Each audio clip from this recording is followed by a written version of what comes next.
triggered the mask once more, but he did not stop. Seconds ticked away as he drew even closer. His mask system warned him to disengage, but he kept it active. His heart beat in time with the stomping of his mech's feet. His soul sang as he ignored the mask alarm. His pulse throbbed in his ears, and he could hear nothing else. He lined up his crosshairs on a wheeled Zephyros. There was a jarring, audible lurch as the Myomers froze up, but at this speed, inertia was not prepared to release its hold on the speedy mech. For 2 seconds, the Fire Moth was airborne. Hell's Highway, Shrapnel Number 11, page 183 to 184, by James Hauser. I've said many times before that mech warriors of light battle mechs live short but glorious lives. In a universe of 75 to 100-ton behemoths forged from steel and packed with explosives, the light mechs have to rely on more than just armor to survive. Necessarily, the opportunity cost chart is skewed toward the other two options. Those are speed and firepower. For light mechs, speed is love, speed is life. Though most often identified among the clans like Ghost Bears, Clan Wolf, Hell's Horses, and later the Wolves in Exile, the 20-ton Fire Moth's genesis was actually found among the scientist caste of the Cloud Cobras. They sought to create an incredibly fast multi-role mech which could scout, offer fire support, and deliver infantry to any location on the battlefield with very little notice. In fact, the Fire Moth's distinctive arm orientation was approved not to give the mech the ability to hide behind objects and still fire from a high angle, though it was good for that, but to create space for prototype infantry pods which were carried on the mech and then detached. Later, with the invent of elemental armor, the Fire Moth proved to be one of the best Omnimechs for carrying a point of elementals, as brush-off incidents were few and far between. It's always a little awkward when you start a mission with a full point of elementals and lose a few on the way because we forgot what we're supposed to do with our arms while we're walking. After extensive testing, the removable pod idea was shelved by the Cloud Cobras, who then ended up abandoning the design entirely after the Ghost Bears won a trial for access to the plans in a 5-year trade agreement. From there on, the Fire Moth was a Ghost Bear baby. Taking the ball and running with it, the bears left the arms in their high-mounted position to take advantage of the high angle of attack, and because moving them down had a curious unbalancing effect on the Omnimech. If it ain't broke, Kerensky doesn't need to fix it. Go ahead and write that down. Constructed from a Dominator Light Alpha 20 chassis wrapped around an appropriately named Firebox 200XL fusion engine, the Fire Moth could reach a top speed of 162 km per hour, or roughly 101 miles per hour for those of us who use real systems of measurement. Not happy enough with fast, the engineers decided to hard install mask into the center torso, which could boost the Fire Moth's top speed to 216 km per hour, or roughly 134 miles per hour in short bursts. This placed the Fire Moth firmly at the top of the clan mech pantheon for speed going into Operation Revival. With 4.5 tons of the Fire Moth's mass dedicated to its engine and superfluous things like gyro, cockpit, and 6.5 tons of pod space, that left a mere 2 tons of ice sheet ferrofibrous armor. That provided just 38 points of protection distributed across the Fire Moth. In all but the center torso and head, a standard medium laser's impact was enough to go internal on the machine. This really underlined the most obvious solution. If you can't absorb incoming fire, don't stick around long enough to receive it. And to be fair, it's better armor coverage than load-bearing drywall. The Fire Moth's 6.5 tons of pod space could be used across 24 open critical locations, almost exclusively in the side torsos and arms. Unfortunately, there will be no emotional support head-mounted small lasers this time. Try to contain your disappointment. The 5 original configurations introduced in 2874 each tried to fill a specific battlefield niche. They inform us about the mech's most common uses. The Prime configuration starts off with a split between 2 ER medium lasers set into the left arm and a pair of short-range missile launchers, an SRM-4 and SRM-6 set between the right torso and right arm. Each launcher was fed by a single ton of ammunition surrounded by the standard Omnimech case. The Prime configuration surprisingly can pack quite a wallop, with a possible 34 damage if the short-range missiles all fly true. It's just enough, and possibly a little more, to make letting the Fire Moth get into your backfield a very serious problem. Heat production isn't an issue for the Prime config, and in what will be a running opinion for the rest of the video, it'll do very well until it runs out and gets clipped by something more powerful than a medium laser. Stone had only recently tested out as a full-fledged warrior, but the skill he showed in winning his trial of position was enough to earn him the rank of Star Commander. Stone was, according to his instructors, one of the best fast-action commanders they had seen, without being either reckless or impulsive.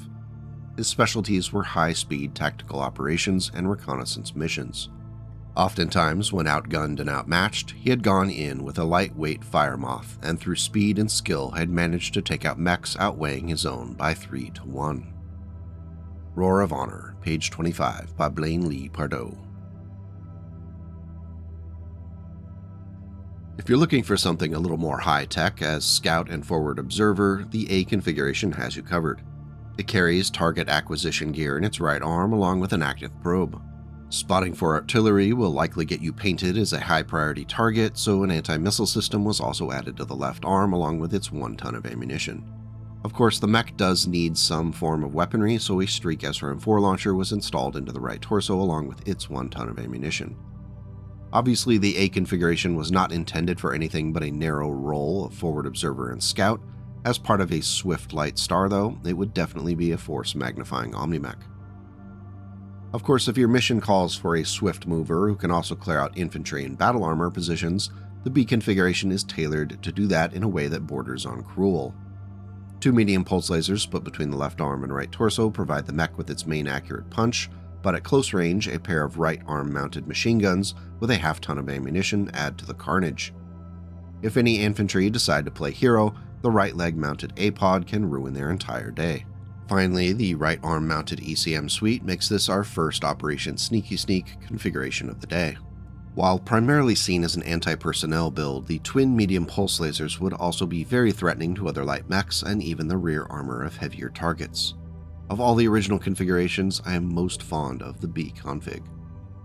Going from B to C config is a sharp turn, as instead of going forward Scout, the Firemoth C was rendered into a fire support battlemech with a pair of long-range Missile 5 launchers split between the arms and fed by 2 tons of ammunition. That's 24 shots per launcher, making the Firemoth C a consistently annoying presence on any battlefield. To mitigate any return fire, an anti-missile system was installed into the right torso along with its 2 tons of ammunition. While a pair of LRM-5s is very unlikely to make a big impact on the battle, the Firemoth C could be just annoying enough to throw a wrench into an enemy's finely tuned battle plans. Remember, it can also use alternative ammunition to spread smoke, lay small minefields, etc. You never know when the drip drip drip of LRM-5 water torture might hit something vulnerable. The last of the official 2874 configurations was the Firemoth D, and boy, it's a wild one. Rather than going with the electronics countermeasures or tag, the D configuration prefers to do its own damage in the form of a laser light show provided by 5 ER medium lasers aided by the right torso-mounted targeting computer. For close-range conflict resolution, a flamer was also added to the right torso. The possible 35 damage in 7 damage chunks is quite impressive for a 20-ton battle mech, though the D's mech warrior will have to watch the heat gauge if all 5 lasers are fired at once. Doing so will push the mech 7+ into the red while on the run. The -1 accuracy improvement from the targeting computer is nice when dealing with other light mechs, and it's not quite as tough on friendships as the dreaded pulse laser targeting computer combo. The approach of the Wolf Clan's advanced star was no surprise to Star Commander Stone as he sat watching from the cramped confines of his Firemoth's cockpit. He had the mech running at minimal power levels to keep down its heat signature, but the real work of concealment was being done by the nickel and iron deposits in the rock formation that was hiding him from view. Rather than turn on his active sensors and track the approaching star, he opted for a more traditional method, eyeballing. Roar of Honor, page 114, by Blaine Lee Pardoe. All 5 of the original configurations for the Firemoth were spotted on Tukiad across the participating clans, though it was most frequently used by the clan Ghost Bear warriors in light scouting stars, often carrying points of elementals that could leap out in hope of undermining Comguard ambushes and cracking battle lines. Unfortunately, tales of the Firemoth's antics on Tukiad are hard to find. Beyond the mention in the units list for the 3rd edition sourcebook, our little friend doesn't get any mentions in any of the novels or stories as far as I could tell. Perhaps it was just traveling so fast that it avoided the written word. What we do know is that while the Fire Moth was used by all of the clans at one point or another, most ended up replacing it with other newer preferred designs. The Ghost Bears retained the most in their Tumen, and even as the clan became the Rosselhog Dominion, our little Fire Moth friend has stuck around. From the Inner Sphere perspective, the earliest false ABRF readings tried to pin the mech as a stinger, wasp, or spider, or really just giving up entirely and displaying an error message. Eventually, the very apt nickname of Dasher was coined, which has stuck around in the next century following the initial invasion, and even later inspired an entirely new battle mech named the Dasher 2 down the timeline. Like clockwork, the official post-invasion configurations reflected the march of time as new technologies were implemented. The Fire Moth E configuration is a great example as it featured just a single weapon, an advanced tactical missile 6 rack installed into the mech's right arm. With its 3 tons of ammunition, the Fire Moth could contribute to a fight at long range while still packing a possible 18 damage punch using the high explosive ammunition at close range. The downsides included just 10 shots per ton, but for most battles that would be plenty. Also, just having a single weapon left on the Fire Moth E without any options if that right arm received the 6 damage necessary to blow off the limb could cause problems. Considering it's a 20-ton mech, the E configuration is surprisingly versatile and useful. The battle value of 822 isn't too shabby either. In 3060, we finally received our obligatory heavy laser variant with the Fire Moth H. The designers went all in by adding 9 small heavy lasers to the right and left arms, all aided by the addition of a right torso targeting computer. The damage output from the small heavy lasers is an impressive 6 per laser, but they max out at 3 hex range, which makes hitting with all of them, even at breath mint range, a little unlikely. As far as heat goes, an 11th double heatsink does help, but a full alpha strike while on the run still results in 7+ heat into the red, which will impact the Fire Moth's speed immediately after. The H configuration offers an interesting opportunity to play Headhunter, but getting that close to a target is inviting disaster. Moderate reward, high risk.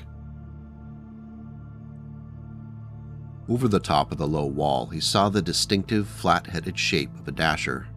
It was the smallest possible battle mech, a mere 20 tons, not one commonly favored by Clan Jade Falcon. It might as well have been a 100-ton Atlas, though, pitted against Rorion and his handgun. Von Texeria's aide had dodged behind a parked van. He popped out now, fired 3 quick shots at the Dasher's viewport. In response, a short-range missile spurted from the launcher in the mech's right arm. Rorion dove away as the truck rode upward on a blast that turned to a pillar of orange flame as the fuel tank blew. The van tipped to the side and fell in the midst of the street with a terrific bang and spraying of glass, like something from a Davion spy action holovid. A Rending of Falcons, page 326 and 327, by Victor Milan. Our next official configuration comes to us thanks to its most famous user, Sakon Alitha Kabrinsky. Born in 3018 and quickly earning Rystar status within Clan Ghostbear, Kaprinsky had a bold and fierce personality that suited her well in her decision to take on the Fire Moth as her personal battle mech. While many warriors would seek out heavier designs, leaving the light mechs to warriors nearing the end of their careers, Kaprinsky reveled in the speed and ability to cross battlefields, carrying a point of elementals just where they were needed to secure a strategic advantage. Sakon Kaprinsky excelled both on and off battlefields of the Ghostbear invasion corridor. After achieving the rank of Oathmaster, she became an obviously capable pick to replace the mortally wounded Teresa Del Villar as Sakon in June of 3050. As time passed and the Ghostbears started the process of moving to the Inner Sphere and forming the Ghostbear Dominion, more and more of Kabrinsky's battles were fought in the realm of politics. With threats coming from all directions, she would eventually lead the Dominion as Khan well beyond the Blakist kerfuffle years. Alitha Kabrinsky is one of those BattleTech characters that definitely deserves her own novel someday. I'd love to see her Fire Moth antics in action. The Alitha Fire Moth carried an ER large laser in the right arm, which was the primary damage dealer at all ranges. The mech was protected by an ECM suite set into the left torso, and in short ranges, a trio of ER small lasers could add an additional 15 possible damage. Heat really isn't an issue for the Alitha configuration, and it could be consistently a battlefield menace if it's running at top speed in the backfield and taking pot shots at long range. There would be very little an opponent could do to counter it beyond staying out of sight and trying to box the Fire Moth in for a lucky shot. I like this configuration a lot and would definitely recommend you give it a try in your next game. As Lore Master, I now call the vote. Pershaw's voice was deep and solemn. The vote shall be by voice. You shall say yea if you are in favor of aiding Clan Smoke Jaguar in the defense of Huntress. If you oppose such action, you shall say nay. Con Ian Hawker of the Diamond Sharks, how say you? I say nay, Lore Master. So too did Sakon Barbara Senate. Con Bjorn Jorgensen of the Ghost Bears, how say you? The Ghost Bears say nay, Lore Master, the big man replied, seconded by Sakon Alitha Kabrinsky. One by one the votes were cast. As the clan in question, the Smoke Jaguars, did not vote. One by one, 30 death knells were sounded for Clan Smoke Jaguar. The entire Grand Council, every Khan of the clans, had voted against sending any aid to Huntress. Shadow of War, Twilight of the Clans, Volume 6, page 13, by Thomas S. Gressman. Sprinting forward to 3070, our next Fire Moth is the Configuration F. It played the role of Hunter-Seeker of Wayward Infantry thanks to an active probe in the left torso and 3 anti-personnel Gauss rifles set into the right arm. It also carried 3 ER medium lasers in the left arm, but no one's thinking about those. Heat isn't an issue, and neither is ammunition for the AP Gausses. It's a strong little configuration and could be quite fun if you haven't used the AP Gauss before and want to give them a try out on some hapless infantry to help them self-actualize as party confetti. Just a year later, in 3071, the Firemoth K sought to claim the anti-personnel crown with the use of 6 light machine guns split between the arms and set into a pair of machine gun arrays. This vastly improved the possible impact of the weapons by concentrating their fire. 2 medium-heavy lasers offered the possibility of doing 10 damage apiece out to 9 hexes, but with that bothersome +1 penalty to their accuracy. Finally, should any ground pounders get too close, a pair of B-pods split between the legs can brush off pretty significant threats. Once again, heat isn't an issue for the Firemoth K, and it's a good opportunity to learn how machine gun arrays work, should you have the time and inclination. Because we all have so much free time these days, right? If you're looking for more heat management in your life, the Firemoth G configuration that was first spotted in 3098 can help you out. It carried 4 medium improved heavy lasers, split evenly between the arms and aided by a targeting computer set into the right torso. Firing all 4 provided the possibility of doing up to 40 damage to a target out to 9 hexes at a -1 accuracy boost. This would leave the G config at 10 plus heat into the red while on the run, but that could be mitigated through the use of the right torso mounted coolant pod when the time was right. Finally, we see the supercharger on the Firemoth for the first time, which can occasionally boost the movement profile of the mech up to 25 hexes at a sprint, which is pretty surreal. If you're curious, the supercharger and mask systems use different mechanisms for their speed boosts, and thus can be used during the same turn for that cumulative speed boost. Just keep in mind that will also require making 2 separate rolls for the possible negative consequences of their use. Remember that luck favors the bold. As the Mad Dog continued methodically forward along the road, which ran only a mere 100 meters in front of the rock formation, Stone gripped the handle of the throttle control and pulled it back. The 200XL engine throbbed to life. Light burst in on the cockpit as the Firemoth powered up, ready for battle. The Firemoth was the lightest of the clan Omnimechs, designed more for speed than for fighting. He had chosen to configure it with weapon pods that gave him significant punch. Against so much firepower, speed alone might not be enough. Striker 1 to all units, execute Phase 1, he said in his usual calm voice, despite the excitement he felt. Roar of Honor, page 115 and 116, by Blaine Lee Pardoe. We're going to skip ahead to 3132 for our next Firemoth configuration because of the linear nature of time and the fact that it is fleeting. The Firemoth P configuration once again takes advantage of the supercharger in conjunction with 12 micro-pulse lasers split between the arms. If you're unfamiliar with the micro-pulse laser, it benefits from the -2 accuracy boost from the pulse laser line, but can only do its damage out to 3 hexes.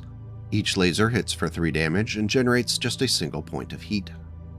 If the dice gods smile upon the P configuration's Mechwarrior, that is 36 damage scattered all over a target, which could be pretty nasty if the target is already damaged or if you're able to hit it in the back. Embrace the P configuration's pulse laser shotgun. Even if it doesn't work, it'll be a heck of a light show. Moving on to our last set of official configurations in the first half of the 32nd century, we need to talk about the fact that the Firemoth continues to hold its own as a speedy purveyor of death and destruction. Now produced by the Rosselhog Dominion within the Inner Sphere, you're much more likely to spot it among the Tumen of the former Ghost Bears than any other clan, though the Hell's Horses still deploy it as well.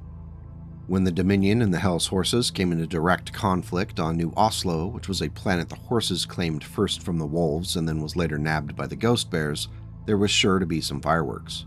When the Hell's Horses dropped onto the planet to reclaim it in April of 3147, the new I configuration of the Firemoth was represented by a trio of Dominion defenders who used the Kabrinsky-inspired loadouts to sow chaos across the battlefield. LRM-5 launchers packed with smoke rounds reduced visibility and threw a wrench into the Horses' plans to quickly overwhelm the defenders.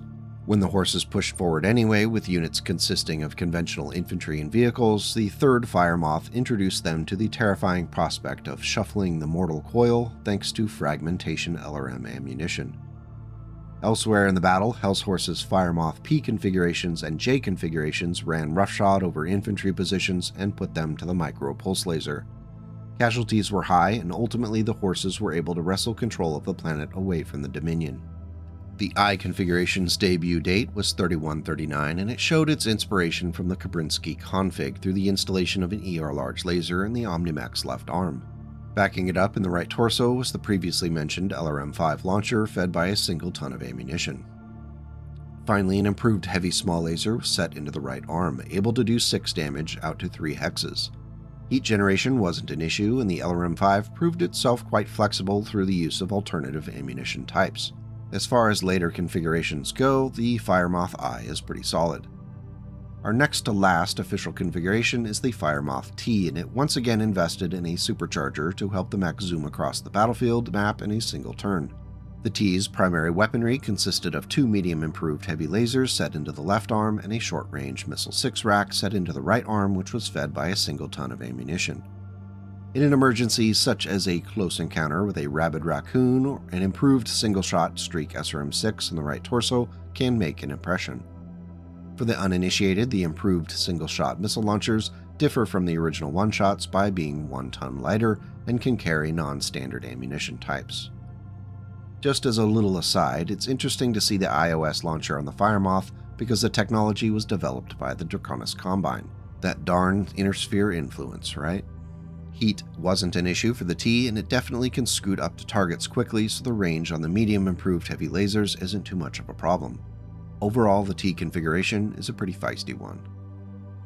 Our last official configuration for the day is the Firemoth J config, and it once again is fielding a new piece of technology. The J's primary weapon is a plasma cannon set into the mech's right arm and fed by a single ton of ammunition. While those 10 shots are up, the mech is left with a pair of ER small lasers and an ER small pulse laser set into the left arm. All 3 can reach out to 6 hexes and do 5 damage apiece, though the ER small pulse laser has a slightly improved chance to hit. In addition to being YouTube's #1 BattleTech themed hip-hop country fusion artist, I'm also likely the biggest plasma fan around, but even I can't quite defend the Firemoth J.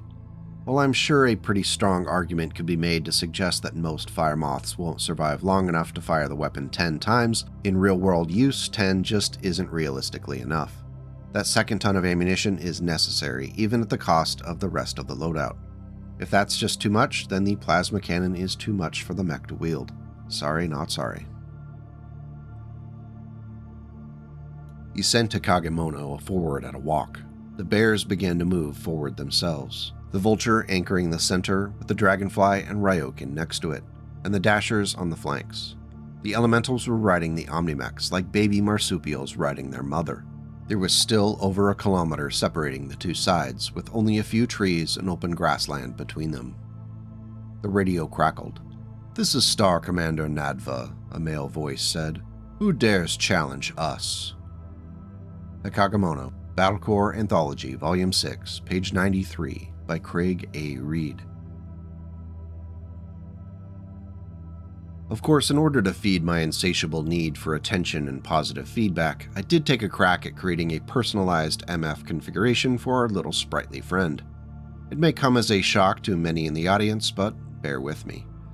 The Firemoth MF configuration was envisioned as a Scorpion Empire refit to take advantage of their improved heavy large laser production.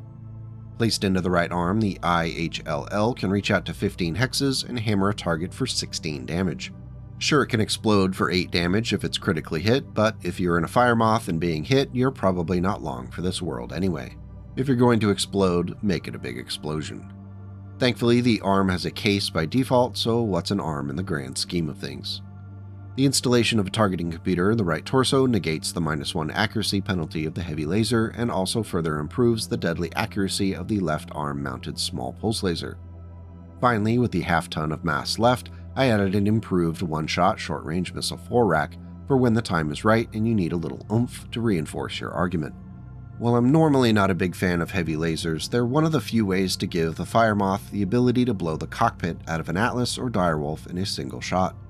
Sure, it won't happen 99% of the time, but that 1% will make your Firemoth a legend. Short and glorious lives, remember? If you'd like to give the Firemoth MF configuration a try, I've provided a Dropbox link to the record sheet in the video notes below. The 50-ton machine fell with an almost balletic slowness to the ground. It struck with an impact Chisu felt in his tailbone. Raising a huge foot, he smashed it down on the cockpit of the supine battlemech. Once, twice, 3 times. As he would stamp upon a noxious insect in the latrines at night. Another green flash. Sparks fountained from his left shoulder. He looked up from savaging his fallen prey to see that the same black and orange dasher, racing left to right beyond the swirling dogfight on the plain. He fired at PPC, but the dasher was among the fastest of all battlemechs. Despite superb marksmanship, he missed. A Rending of Falcons, page 221 by Victor Milan. So why do we love the Firemoth? In a universe where generalists rule, outliers can often play the part of wrenches thrown into the works of enemy plans. Battlemechs benefit from being largely sedentary creatures, plodding toward destiny at less than breakneck speeds.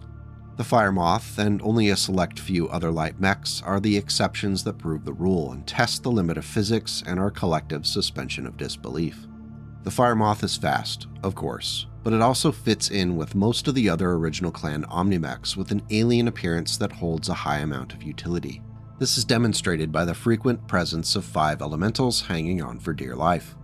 Woe to be the poor inner sphere mechwarrior or militia grunt who had to sort out just what was going on in 3050 when the clans came calling.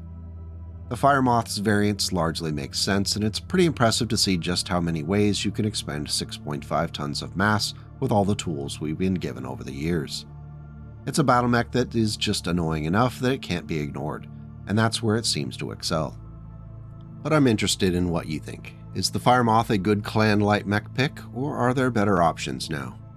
Have you used any of the later variants and think they deserve more limelight? Let us know in the video comments and we'll keep the discussion going. Thank you as always for sticking around this long. If you felt the video was worthy and want to let YouTube know, hitting that like and subscribe button will drastically improve your chances of seeing my nonsense in the future. Going the extra step to directly support the channel through Ko-fi or YouTube membership tosses a few C-bills my way and helps make this experiment in BattleTech content creation continue for a little longer. I really appreciate it. Please remember to take care of yourself, your loved ones, and go out and make the world a slightly better place today and tomorrow.